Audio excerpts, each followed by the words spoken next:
So we're at MacArthur and Las Colinas, and that's where I work, in there, right in there. That's where the bank had me until they fired me.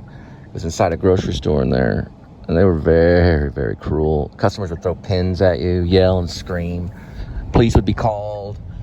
There were fights that broke out. People's hair got pulled all over checks and validation, so we didn't lose our jobs and they didn't lose their money. My baby's in the car.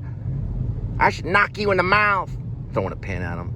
The only reason I am left right now is because my baby's in the car. Man, we've called the police. I don't care. I want this cash check.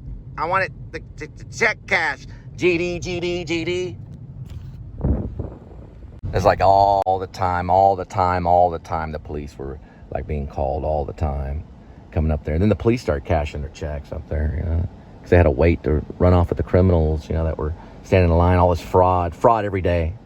Fraud checks coming in every day, nonstop. Email scams is what they called it. Email scams all day long. Nothing but email scams. Just keep on and keep on. All these fraud checks and all these people that were lying. And they're calling the police all the time. They'd keep like $250,000. We were in charge of almost $250,000. They could come in and kill us at any moment at gunpoint. We had to do special code. We all talked in code.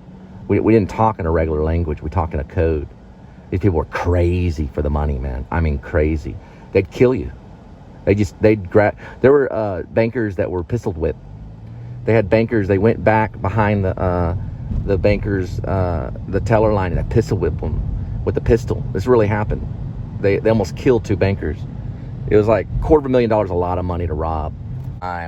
We had to go in really early in the morning. And they do these like weird things. They move this stuff around, you know, for a code.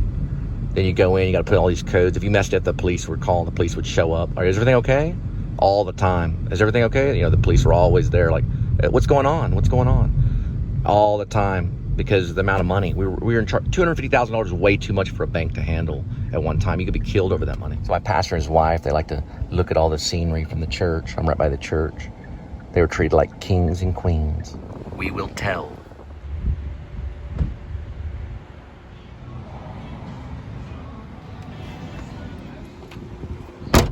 See, it's a very, very mysterious place, and in the same mysterious nature, it's evil. Because they deny God here. They don't know who God is. I used to be a rideshare driver. I've talked to them about God. They don't even know who Adam and Eve is. They don't acknowledge Adam and Eve or Genesis. You try to explain it to them, and they're like, we don't believe in Adam and Eve. We don't know what Adam and Eve is. They believe in 330 million gods. That's how many gods they have. And Jesus is just one of them. And that's evil. And they'll do evil things to get their way. They do it every day. They fight.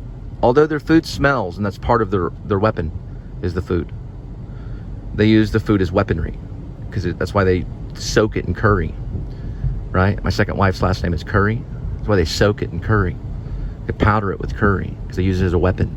Food is used as a weapon. The church uses food as a weapon against you. They use your body as a way to profit by stuffing you with pizza. Right? So they use it as a weapon. See, food can be used as a weapon against you. It can rob you of your entire family.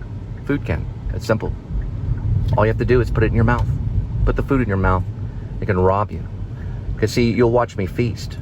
You'll watch me feast. From hell, you'll watch me feast. You'll watch me feast. See? Watch me feast.